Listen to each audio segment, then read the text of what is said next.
Hello and welcome to episode 18 of the TRUUMAN Podcast, the podcast designed to create a generation of self-defined men. Today, I'm joined by Darren Brookes. Thank you so much for joining me today. How are you doing? I'm really good, Lewis. How are you doing, mate? You okay? Good. Yes, I'm amazing. Thank you. So, as always, I'm going to kick things off with my favorite question. Darren, in your own words, what makes you a man? What makes me a man? Being a good dad, being there for my friends, being loyal, being reliable, being hardworking, having purpose. All of the above, I'd say. Amazing. And thank you so much for being the first person that's answered that really quickly. Most of the time, you get a huge pause and then and then a real struggle on what to say. Unexpected. Yeah, not expecting it, but also trying to say the right words, trying to say something that sort of fits in with what they feel is the right thing to say. So it's refreshing to hear a straight answer. So let's delve a little bit deeper into that. You touched on some interesting points there. So let's get an understanding of who Darren is and how you've managed to have such a succinct answer to that question. Okay. Yeah, so my name's Darren J. Brookes. I'm an author, speaker, and founder of Seat at the Table. My books, Lewis, bridge the gap between social commentary and personal development. So they talk about some of the issues that are going on in the world, and they offer most of the time what I feel is a personal development solution. Seat at the Table is a network for men that I started. It's for men that want to win. It's not a mental health group, which I think, a lot of the men's groups are mental health groups. And with it not being a mental health group, I've taken a bit of flack for it. People don't mind a lot of men getting together, talking about the problems. But when they're talking about being a good dad, being better, getting better, competition, some people, not all, don't seem to like that. I've worked with dads, I've worked with single dads, I've run groups with them, I've worked with men from the criminal justice system, worked with men and women in recovery from substance misuse, and spoken on the topic of masculinity for quite a while. I've just filmed a short Mastering Masculinity with Iconic Media, which is in 9 parts. The second part, that's all available on there, predominantly on their platform. Which is subscription based. So that was exciting, and yeah, I'm as a man, I'm always learning how to be a better man, and I think that's essential. Learning how to be a better dad, I'm learning how to be a better partner. I haven't always been a good partner. I feel that I've always been a good dad. And in some cases, I haven't always been a good man, but constantly striving towards that. Amazing. So let's talk a little bit about that. So where was that change? What made that change for you? Because you touched on there that you've not always been a good man, and I think for myself, it's been a bit of a journey as well with this sort of rediscovering of masculinity, and I guess almost for myself, it's almost redefining it a little bit as well, from Right. what I've experienced and what I've sort of gone through myself. But it'd be great to get an understanding of what your turning point was and what made you go, actually, this is wrong, or this is something that I want to explore more of. I don't think there was one, Lewis. I think we inherently know when we're doing the right things and when we're doing the wrong things. We know if we're drinking too much. We know if we're not exercising and we should be exercising. We know if we're not spending enough time with the children and whether we are. We know these things. It's whether we are doing anything about them. That's the thing. It's whether I can't remember who said it, but we're either moving towards success or failure every second of every day. Has that decision that I've just made there taken me closer to where I want to be, or has it taken me further away? And in my 20s and things, a lot of the decisions I was making was taking me a lot further away than where I wanted to be. I worked in the catering trade, which was a bit more of a lifestyle than a job. I was drinking too much, was using drugs at certain points. I went traveling to escape Stoke-on-Trent at the time, which I thought, I don't want to live. And it was nothing to do with Stoke-on-Trent. I was trying to escape myself. Came back. I absolutely love living in Stoke-on-Trent now. So that escape was kind of trying to escape from myself or find myself, whatever it was. But I think there was no turning points. All these little points. I got into a career where I worked in a rehabilitation unit. quickly worked my way up to manager, and you were helping people every day there to become better version of themselves, which obviously brought me a lot of fulfillment. And just over the years, just incrementally got better and better, felt better, because I knew that I was doing the right things. And in the past, when I wasn't, I still knew that I wasn't. So I was still aware that the things I was doing weren't good for my health, or they maybe weren't good for my relationships.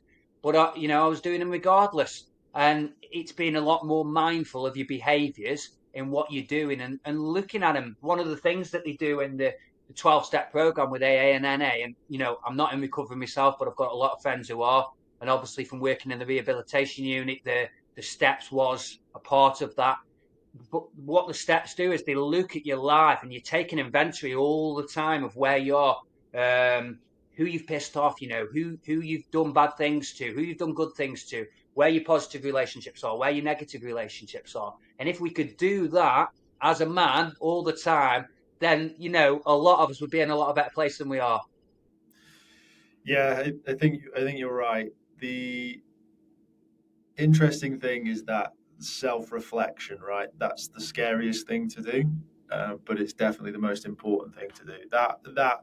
For me, I remember it clear as day, because I was sat in my pants on the sofa, and the TV wasn't even on, and I could see my reflection in the TV, and I was like, "What are you doing?" And sort of went from there. So I had a bit more of a actual visual representation of the turning point, but it's that self-reflection, and that sort of, where am I now, what's going wrong, like you said, that quote, failure or success. I've described it before in the past with a friend, of like, we're all falling down a cliff, and it's how quickly can we get that hammer, axe, hook into the wall to start that sort of crawl back up. Right, I like that. Yeah, it's a good analogy.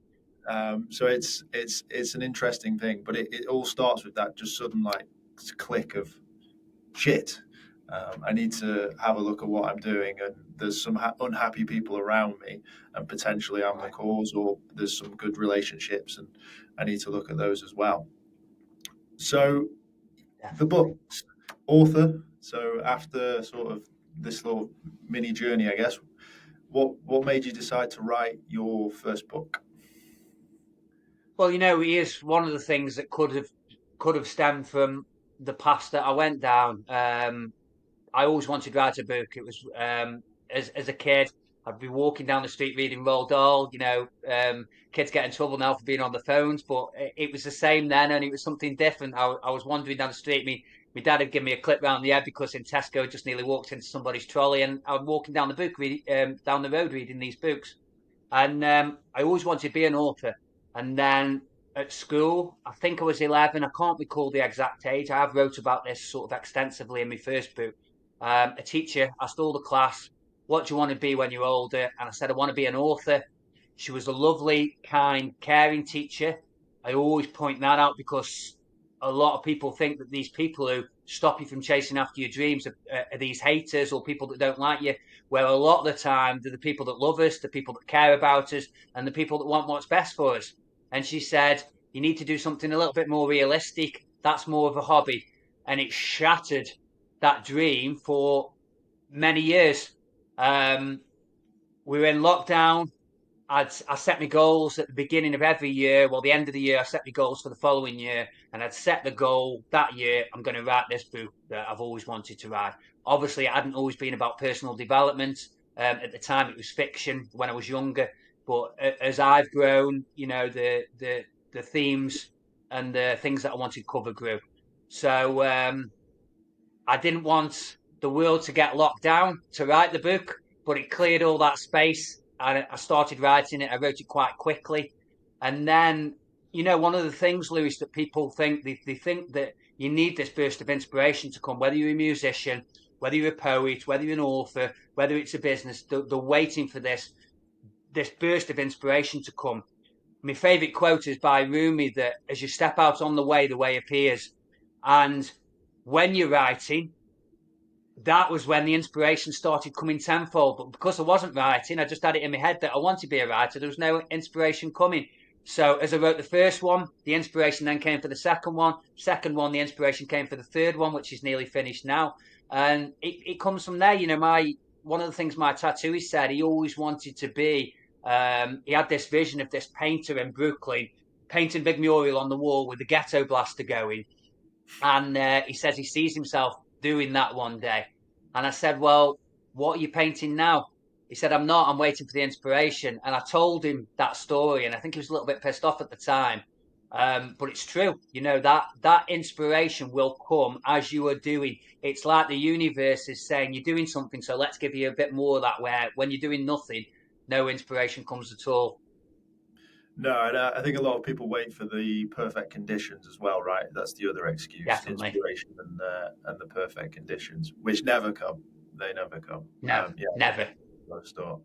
So, personal development. What is your main sort of vision around it? Because everyone has a different take on it. Everyone sort of has their own ideas of what personal development looks like. So, Right. without giving too much away in the books, but I guess sort of what is your sort of vision of personal development? I think, Lewis, I think it's getting better for you. Um, uh, that you can look tomorrow and think I'm a little bit better than I was yesterday, and that's not always going to be the case. I'm just coming off the back end of, I don't know, a virus or whatever it was sweating and wasn't feeling 100%. But I've got the bare minimum of things done that I needed to do. I'm doing the 75 odd program at the moment, which is really interesting for your viewers if they want to look at quite an intense personal development program that's completely free. Andy Frisella created it. I won't go into it. You can find out about it if they want to, but that involves completing so many specific tasks each day, every day for 75 days. And you're getting better. You're feeling yourself getting better.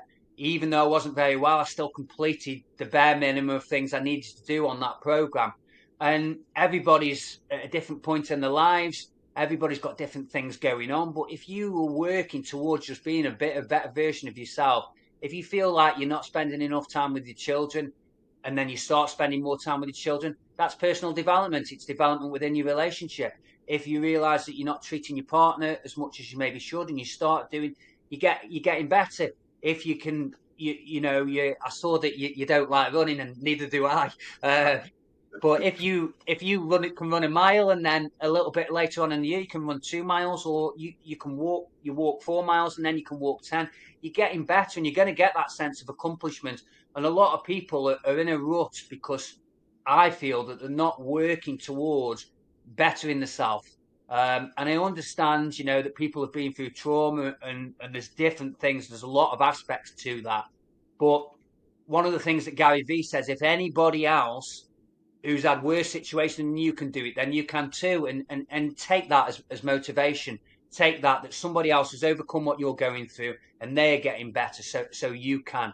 Don't feel like you haven't got the power to bring bring alive whatever you want within your life, because you have. I think the power's in there. It's not outside of yourself. The Dreams to Goals was focusing on the power within.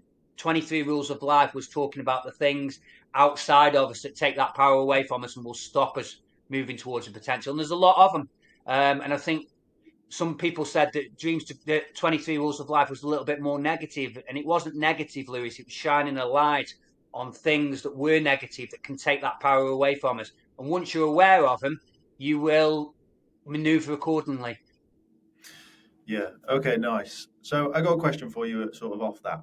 When it comes to goal setting, and you sort of said that incremental change, one thing that I found and one thing that I'm seeing with a lot of people is these goals are just so like lofty that it's almost like they're never going to achieve them, and they've set these crazy goals, and then it's like, well, what's the point? I'm never going to achieve it anyway. Right. How do you see that yourself, or do you see a way of what you were saying, which is essentially breaking those down and sort of, I guess, realigning your goals and bringing them inwards before shooting for the moon? Because that's where I see a lot of people fail. Is that it's like, I Okay. want to run a marathon, but I've never run in my life. So, and then Right. like, well, I don't want to do the training plan. So, Okay. is that something that you've seen, or what's your sort of views on that as well? My view on goal setting is to set those goals big. I think you need a purpose bigger than yourself that will get you out of bed. So, in the situation that kind of both of us are in, we want to change men's lives. So if you want to change men's lives, then that is a big goal. How I look at that is if is don't set those goals too close to you. So set a goal that's a big goal, very big goal, maybe for 10 years time, and then backtrack. Backtrack to today. So what do I need to do within 5 years? What do we need to do within 2 years? What do we need to do in 1 year? What do we need to do each month? Down to what do I need to do today? What do I need to do today to take me closer to there? For you, it might be that I need to film 3 podcasts. For me, it might be that I need to write 3 chapters. Whatever it is, what do I need to do today that is going towards that big goal? And I think people give up because they overestimate what they can do in 12 months, but they underestimate what they can do in 5 or 10 years. So you've got to play the long game. Yeah, Big things aren't going to happen soon. And sadly, some of those same people who give up on those goals will happily work for somebody else for 20 years of their life. Yet they won't work on something of their own for 20 years because something hasn't happened in 12 or 18 months. Saying, oh, this isn't working. And it's like you didn't master your job that you were doing in 12 months' time. You worked at it, you got better. I didn't go into the O'Connor Centre, into the rehab and get promoted to manager. I worked my way up and when I first started there, one of the managers, an amazing woman, she said to me, she could tell that I was a little bit overwhelmed. And she said, listen, you're coming into this job the same as everybody does. She says, this will take 6 months. If it's not clicking on in 6 months, then maybe it's not for you. And before you know it, you're doing one little thing without thinking about it. Then you're doing 2, then you're doing 3, and you go into automatic pilot on these things. And it's the same working on your own dreams and goals. If you're working on those things day in, day out, it's no good. What's that thing that Jim Carrey said? It's no good visualizing what you want and then going sitting on the sofa eating a sandwich. That is not going to take you close to where you want to be. And I think people fail because they give up too soon. yeah, no, I think that's true as well. So it's keep that goal big, keep it um, a good distance away as well. Like really make a crazy Yeah. goal that Give like yourself time. yeah, and then not it's, these aren't goals. Then these become tasks. So you're creating tasks that eventually will lead Daily. to the bigger goal. So I really want to touch on your previous work and I guess that sort of space of men because that's something that's Yeah. really interesting to me as well. I, Brilliant. I use the term blue collar because it's a bit of an Americanism, but it seems to tick a few boxes as well. Yeah. Where goal setting might be a little bit harder for them, and it might be something that's a little bit more out of reach. What, in your view and your sort of expertise, is the starting point to that? How do you get to a point where you can set a goal? Because there's a gap before the goal setting, right? In some cases. Without a doubt, I think if you're not on a personal development journey, then I should hazard a guess, and I don't know this, but most people you speak to probably haven't got any goals. Some people are just trying to keep their head above water through the day, which is sad. So it's it's introducing yourself to those things slowly. For me, the way I see that is if that isn't coming from somebody in your family or somebody around you, then you need to follow somebody on social media that's doing that.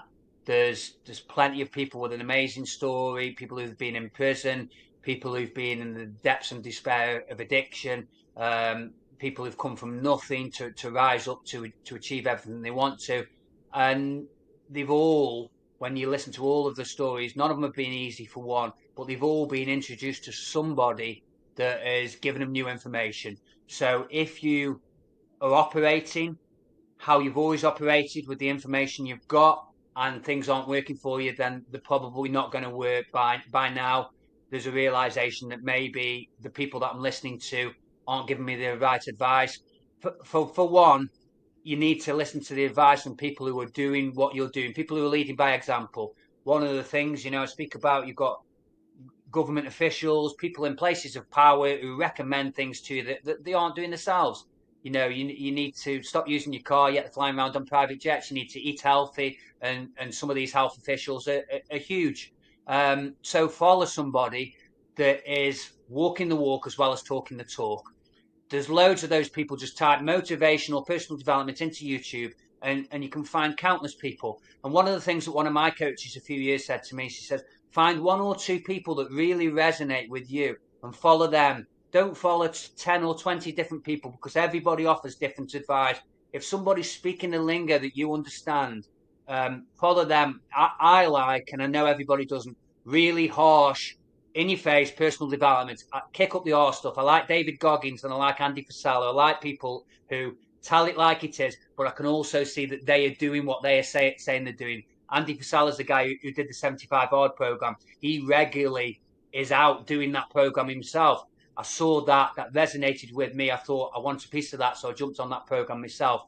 Until I was exposed to that, yes, I was on a personal development journey, but I wasn't working on my physical health as much as I would have liked to have done.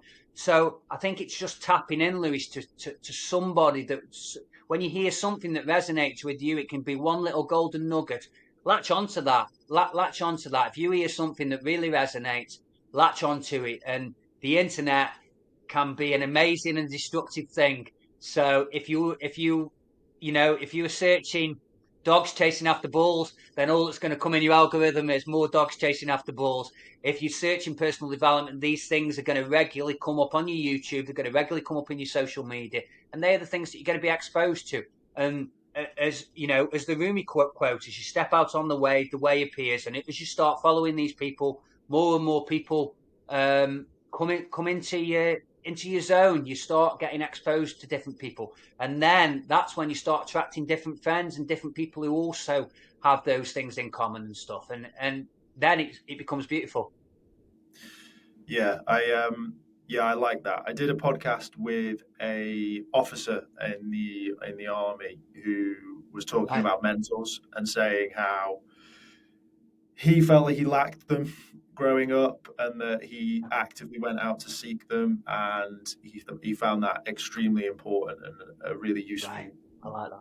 Useful thing. And I think mentors are both online and offline. And I think in some cases, like you say, the thing with motivation and that stuff is when you first Google it, it's very hard hitting, and it takes a while for that algorithm to find potentially some of that softer stuff. But if you probably does. Go out and into the world, and you speak to more people, and you potentially look at a coach or type in sort of softer words around that, you might find something that entry level into personal development. If you say, I like that. I like that. That's true. There's people like Mal Robbins and Tony Robbins who are a little bit less harsh. Not related, but both in the personal development space. Les Brown was one of the first people who I listened to, who really was a big inspiration behind Dreams to Goals. One of the things, one of his stories of, imagine the ghosts of all the ideas and all the things standing around your bed, your deathbed, saying to you, "We came to you." That was a big inspiration for Dreams to Goals. And as I got more into personal development, it was more the harder stuff then that I gravitated towards, because I liked that sort of kick up the arse, get up stuff, which I know doesn't resonate with anyone. My partner, who's also big into her personal development, she doesn't listen to the same stuff I listen to, but she's on her own journey. She listens to people that resonate with her, and I think that's the beautiful thing. There's so many people out there. If you haven't got those people, if you have, like you say, offline, if you've got those people in your space physically you can catch up with, then that is second to none. But a lot of people early level haven't got that. They haven't got those positive people around them. They've got people talking negativity into the dreams. You start going to the gym and you lose a bit of weight, and people go, "Oh, you've lost loads of weight," as if it's a bad thing. Kind of talk that sort of negativity into the things that you do. So if you haven't got those positive people around you, then look online. But if you have got them, then that is priceless. Yeah, definitely. I think you hit the nail on the head. It's your personal journey as well. I think my sort of foray into this space was absolutely nothing to do with personal development. It started a fair few years ago, and I was listening to a podcast by, his surname's Altman. I can't remember his first name, but he's essentially a ex businessman. He nothing crazy, and now he lives a very minimalist lifestyle. Okay. And that was the first time that I had experienced a voice outside of the norm of what I'd sort of grown up with or been exposed to at university. So it was an older man from America that I've never met, and he was just talking about his life, and I was like, well, this is just an interesting new viewpoint of the world. Like, I don't like everything he's saying, but that's interesting. And then, like you say, you start to explore new things. And he actually did an interview with Gary Vee, which was where I then found Gary Vee, and then I found Gary Vee on Joe Rogan. And then, like, if I look back at it now, you can see sort of it just like you say, step on the path, and the path will great stuff. Will show itself. So yeah, it's interesting, like just rethinking about it and saying it out loud, because I think that's also useful to say. Like, my experience is this is what happened. So just go and have a look and see what you can find. It might just be someone talking about something that you're currently interested in. You might be really into cars. You might be really into fitness. You might be into something else, and that eventually unfolds into more. And like you say, there's different pockets of personal development. It's not all about just hard hitting, like, I'm just going to be not the best. At all.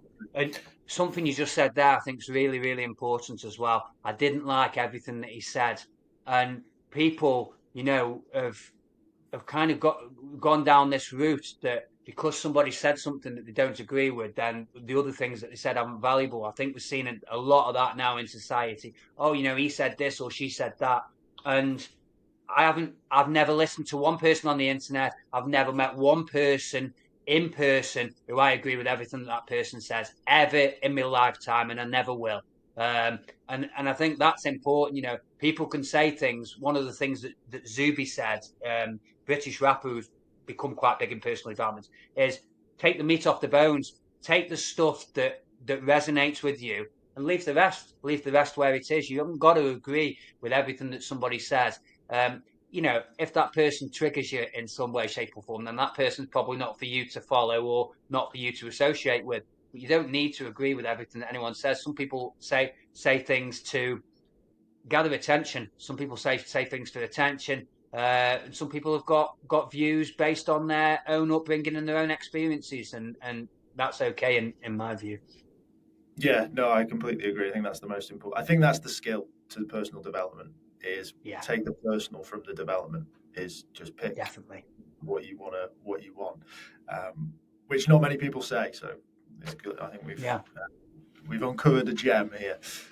So talking about that sort of in-person group and like that sort of thing, that's obviously led you on to your next venture and the sort of group of men that isn't a charity. How dare you? So tell me a little bit more about that, because I've seen some posts on LinkedIn, but I've not got a full understanding. So I suppose the driving force behind that was there's a lot of stuff going on in the world at the minute. There always has been, but there's a lot of stuff going on in the world, and I think you need a good group, a good band of brothers, if you want, around you that are positive and helping you to move in a good direction. I think a lot of men, they've got guys who they can go to the football with. They've got people who they could go to a concert with. They've got guys that they're going to stag do with, but they haven't necessarily got guys who will encourage their dreams, who they can talk to about being a dad, who they can maybe sometimes easier to talk in front of that group of men who you don't necessarily know as well. So I started off, Lewis. I put one event on at the U-Tree Inn, which was a crazy little pub in Calden. Got a good group of people there. I actually invited those people. So I invited that first group of people. Then I put a second one on. That was invite as well. And then I put it out to more men. And I'll have a guy on a lot of the time speaking about something that resonates with them. See, the beauty of it is that I know a lot of these men's stories. I know what a lot of these guys have been through. I know what a lot of these guys have overcome, but other people in the room don't. Um, so yeah, I know that they've all been through something, but they don't know. And a lot of the time, you feel like you're alone on that. You feel like if you're going through something that it's just you. It isn't. It's everybody. So some of those guys have shared their stories at some of these events. They've gone down phenomenally well, and it's growing. You know, the last one I did, we were sat around a campfire, we had a cigar, and everybody just talked, and it was amazing.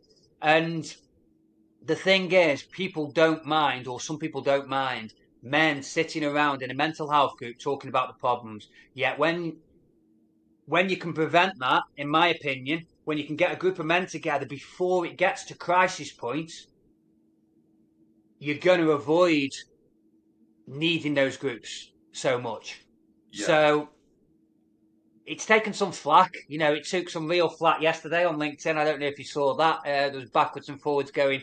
For quite a while. But you know, I'm not bothered about that. I'm not bothered. I've got my mission. I'm on my mission. I don't really wouldn't say I don't care what other people think. A lot we all care what people think, but nothing that anybody tells me that is in my circle is going to stop me from going on to do what I want to do. If I feel that I'm doing something that's helping people, which I know full well it is, I'm going to carry on doing it. Whether somebody doesn't agree with the fact that it's a men's group, honestly, I don't really care because I did a recent event. It wasn't the one round the fire; it's the one before at Feasted with Chris Cohen. I'm obviously not going to name the person. I got a message the following day of one of the guy's partners who said, "I just want to thank you. My partner came to your event last night. He returned home with an energy that I've not seen him have for years. I know this is the beginning of a journey for him, but I can see this going in a really good direction. You're really doing a service to humanity." So that just, you know, lights a fire up under me. I'm not bothered about the naysayers. I'm not bothered about. I've had those people in the past who've taught me out my dreams with the book. So you know, they're not. I'm not going to buy into that voice. Um, and sometimes that negative voice that people do just creates more interest, I think, as well. Anyway, Yeah, I mean, they always say any press is good press, right? But it's interesting because I when I first started my journey with this, it sort of started on this far side of I have a mental health problem and I'm depressed and I suffer from anxiety and this is where I'm at. And the more that I've read and the more that I've spoken to people and the more that I've understood what happened to me at that point, the less I see that as a mental health problem and more right, of like a build up of other elements. And like you say, that right, almost yeah, that grey area of like yeah, man crisis. Well, you don't just go man to crisis. There's something in the middle yeah, that changes, right? definitely, And I completely agree with it. So for me, it's that's the space that I now live in, and I thrive in it, and I enjoy it because I understand the boundary, and I understand the other side, which is basically sheep follow, move, don't just yeah, think and just do what you do. yeah, And this is a really important space that I think over the next sort of 5-10 years, to use the big goal, is yeah, going to become clear and become very apparent of this is needed. definitely, But we're battling against, if you have more than 3 men in a room, it's toxic, yeah. unless I from a know, it's crisis point of crazy, view. And it's crazy. I just find it I find it baffling, if I'm totally honest. But I did an event and well I named it redefining masculinity to almost give Yeah, it a pass in the eyes of yeah, everyone else, and it was 14 guys and it was great. It felt a bit like Man Anonymous to start with, right, so right, I can imagine if I'd have done more of those events with the same people, I imagine it would have become a little bit more what you're saying. But yeah, I think it's so important. Like we touched on it Yeah, before. If you haven't got those people around you and yeah, you can only get them on the internet, you do eventually need someone that you can almost spurt out at and say, I've definitely. been doing this, look at this. And they go, amazing, mate.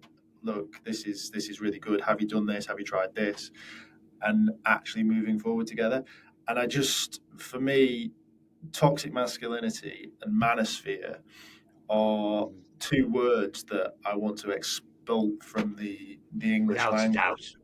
Um, Without a doubt. I just put a post up about that this morning, actually, off the back of yesterday's conversation. yeah, and That I think to me, that's sorry. no, no, I'll please, you go. um, I worked with people in the criminal justice system, and those traits that people are talking about when talking about toxic masculinity is the opposite. It's an absence of. A lot of these men have not got either any role model, as any masculine role model, or a positive male role model, and these behaviours, then treatments towards women and things, they come out because they've not learned what a good man should be. They've not seen what a good man should be. I also know guys that haven't had that have sought that out. As your guest did with mentors, they've sought out that masculine role model to look towards. And again, for some men, that could be somebody on the internet, if they're not getting that in everyday life. And that's essentially it. That's those two words to me. It's like putting toxic motherhood and toxic fatherhood together. They're not in of itself. Motherhood, fatherhood, masculinity aren't toxic. The behaviors are. Yeah, and it's you feel like you're treading on eggshells at a certain point because we look at things that are happening and you look at violence against women, you look at Yeah, suicide, and you look at everything in between, yet we still call it toxic. These are the outcomes of yeah, no use of energy. It's essentially you're just motioning through life and you get to a point and you get to a junction and you make a decision, and that is that spectrum. This weird yeah, like, oh, suicide isn't on the same spectrum as like violence is wrong in my opinion from the stuff that I've been yeah, yeah, reading. yeah, You as a if you get to a point in your life where it becomes breaking, you make a decision, and that might be violence, it might be breakdown, it might yeah, be anxiety, or it might be yeah, the worst case suicide. That's what I feel. That's something that I'm trying to get across now, is that that's the spectrum, is that that's the yeah. problem. It's not the masculinity part, because all of No. those are a decision based on where you've got to in life. And if The, you the go on, the sad thing as well is a lot of the people shouting about the things that men are going through are also the ones persecuting some of the things that are good for men. It's sometimes the same people, which is really sad. It's you're wanting this on this end, yet you don't realise that what you're doing at this end is making that end worse. Oh, that you shouldn't have groups like that, but then you should be able to have a mental health group. Well, how does that make any sense at all? That we don't want you to talk about these things that might stop you getting to that point, but we would definitely want you to have the help in a room when you do get to that point. It's crazy. it is, yeah. And I guess as someone who's got a 10-year goal, what do you see changing, or how do you see it changing, or what do you think needs to happen to allow for more of these spaces to happen? Wow. Some of the things that I think need to change that I don't think will change, sadly, and that's not being negative. I don't think the mainstream media portrayal of how putting things out there about men, I don't think that will change. I'm not saying, oh, poor us. Women have had that bad from the mainstream media for a long time. Now men are getting it. Some women will say, well, we had it for years. Now you deserve it, kind of thing. But the bottom Yeah, line is none of us should be getting it. Um, the stuff that's put out there should be making us feel better about ourselves. I advocate for turn the news off completely. I know some people feel that they need to watch that, so I would say, I've said in my book, limit your time then that you're watching it. It's not very often you come away from that, you sit down next to your missus or your friend and go, that was great. How great was that? You don't come away from watching that program feeling better about yourself. You come away feeling worse. Very rarely do you read the paper, even the local papers now. And there's a lot of great stuff in there. There's more bad stuff than great stuff. There's more, monkey dust is happening in Stoke-on-Trent, blah, blah, blah, all these bad things that are happening. And I know people that have contacted the Sentinel with amazing things that they're doing, and they're not interested. Yet they're interested if somebody's just been stabbed or some. And of course, Louis, both of these things are happening. But it's not a true portrayal of what's going on in the world. It's one-sided, it's biased, it's politicized, and sometimes it's downright lies. So, yeah, that's, you look at some of the things that were, and I don't know about guilty or anything, but you look at what's happening with Russell Brand. You look back on Noel Clarke. Noel Clarke lost his entire career. A podcast episode he did with James English, he lost his business. He nearly took his own life, and there wasn't one criminal charge against him. There were allegations made to the mainstream media, which they happily jumped on and sometimes seek out. With Russell Brand, they've gone paying ex-partners to say things against him, which I don't know how reliable or credible you could call that. But that is giving this portrayal of men that, these men are bad, where to me, they are courtroom criminal charges that need to be dealt with in a court of law. One of the things that Noel Clarke did is he went to the police station. I think it's like a subject access form to get all the information on him that the police had. And there wasn't 1 ounce of information. The police did not have any complaints, so much as him throwing stones at windows as a kid. There was nothing on his record whatsoever. It was a completely clear record, yet the guy lost everything. So until institutions like that, I'll backtrack on that a little bit. I won't say that that's not changing, because platforms like this, I think, will, over probably the next 5 years, take over mainstream media. I think will become virtually obsolete, and people will follow and listen to subjects and people that they find more interesting. So there probably is light at the end of the tunnel on that one. As far as them giving this portrayal of men, I think they'll carry that on for a long time. I think if you've got weak men, they're easier to get those men in line, which is sad. But I think a lot of people are aware of that. I think a lot of people are aware of their narrative now, whereas they weren't before. Luke Fulbrook, who was Strongest Man, he spoke at an event I spoke at a couple of weeks ago. And as far as the food aspect, they're telling you that meat's bad and all this stuff that we've eaten for hundreds of years is bad. And Luke Fulbrook said, if you listened to all the mainstream advice on food, you would be left with an ice cube. That is all that would be left. And that's true.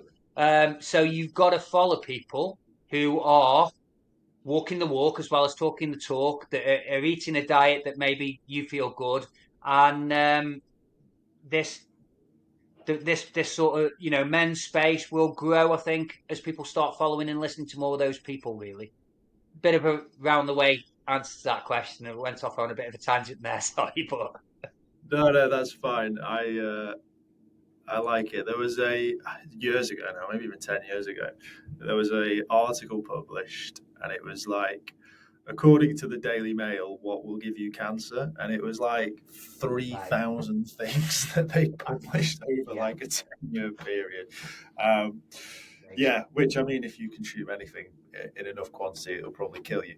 It was quite an amusing thing. It just reminded me of that. But yeah, it's for me, I think it's just a case of just more, and just keep popping up and just keep trying to grow. And I think you said you took it really nicely that this is a big problem, and I have no ego, and it's not going to be me that solves it. It's going to No, be many of us creating different things that attract different men in different ways, definitely. and push them forward and not necessarily forward, maybe just sideways and out of what is already sort of happening to them, and give them a little bit of light at the end of the tunnel, Yeah, for most men. So yeah, I think just more of us would be great. It's a tough. It's definitely. One of the biggest misconceptions for me is that men don't talk. That is, and we spoke about that when we first met, didn't we?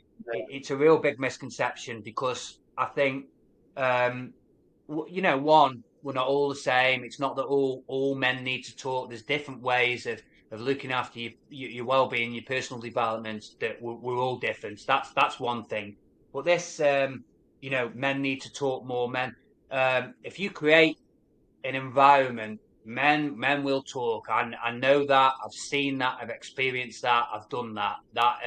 If the right environment is created, men will talk.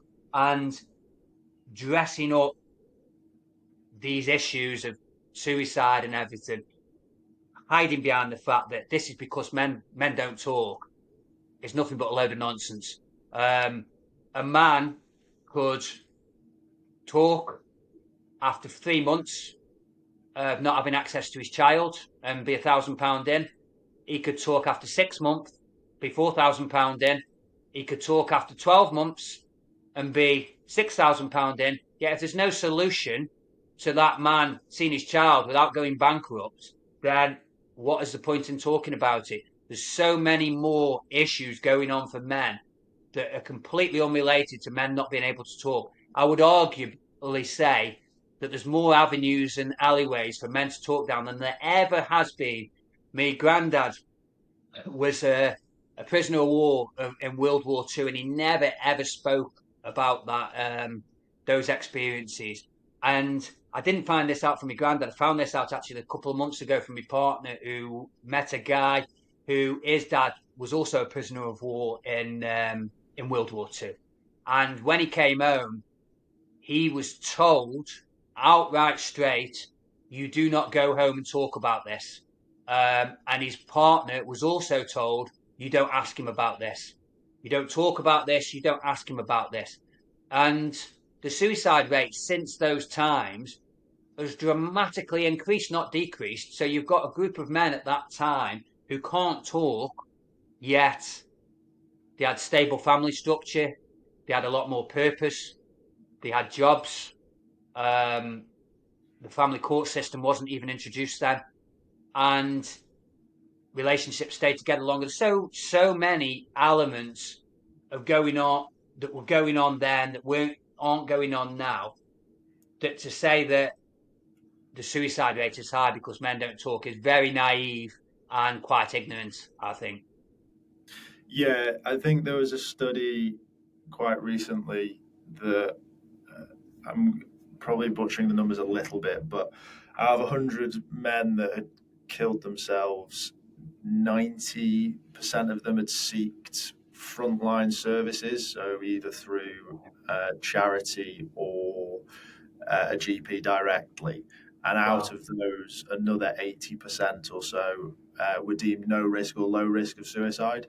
So, like out of 100, it was 72 of them were deemed low risk or no risk, Wow. after seeking Staggering. help, which is just, yeah, there you go. So they spoke, and no one listened anyway. So Yeah. that was You useful. know, I've from the O'Connor Centre from that was an 18-week program, Lewis, and people opened up about everything and anything. They were mixed groups. The criminal justice system, people have seen open up there from doing seat at the table, from running single dads groups. You get you get talking about anything and anything. It could start off about football. It could start off about music. Conversations will go in all sorts of directions, and all sorts of stuff will come out. And before anybody even knows it, they've told somebody something that they've never said before, and it's just come out. They didn't intend to say. They didn't feel forced into saying it. It just flowed. And you create the right environment, and men will talk. Yes, that might not be the locker room. That might not be the building site, granted. But that can happen if you're in the right environment and you've got the right people around you. And that is also not to say that some men don't talk and won't talk, because of course that's true. We're not all the same. But No, that's no, that's a definitely. staggering statistic. Yeah, Sad. I'll send you the article. Yeah, brilliant. It's pretty mad, really. Yeah, I just want more of this, and I just want more men to understand that purpose doesn't have to be defined by the world itself. You can self-define your purpose as well, right? I think that Yes. we live in a world now where purpose has moved well past just being that traditional. Like you said, your grandfather, it was very traditional. Father, Yeah. husband, worker. We've moved sort of past that as a society, and I think men can find purpose in anything these days, and I think Yeah. that's actually quite exciting because we have your traditional toxic masculinity. Yet I personally believe that if you truly want to find purpose in something else, then you can find it. It doesn't have to be what we might deem as masculine behaviors. But no one wants to talk about that either, which is Yeah. interesting. But yeah, that's that's my view on it No, from well, my. no one wants to talk about a lot of things either, do they? I think that is a lot of the problems, like breakdown of communication. Yeah. I saw an amazing Joe Rogan episode where he had Matt Walsh on, and Matt Walsh is very outspoken. Some of the stuff he said didn't agree in gay marriage. Joe Rogan completely does, and these guys sat down and they had such an enlightening conversation on completely different ends of the spectrum. And the reason I mentioned them too is because they both commented on it at the end, Lewis, and said, how was that? We agreed on some things we really did not agree on. But we spoke about it. We talked about it. We got it out in the open, and we found out why you think this and why I think this, and that's essential. Yeah, definitely. I think you touched on it a little bit where we're moving to a world of where you can almost tune into what you want to tune into, which can be also quite dangerous as well. So it like having that mindset of taking and self thinking, right? I think this is something else I've found is a lot of people have the same goals, which makes no sense to me. How can you have the same goals as someone else? But that's all stemmed from just listening directly to someone and going, "That's what I want. That's Yeah, what I want. That's what I want."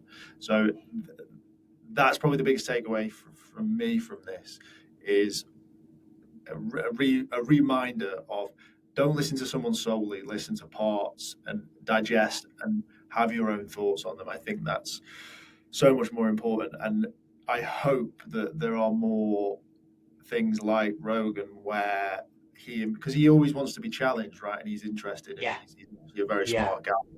And thankfully, he's got a huge platform. But this cross pollination of ideas is still important, and I think it can be lost in algorithms.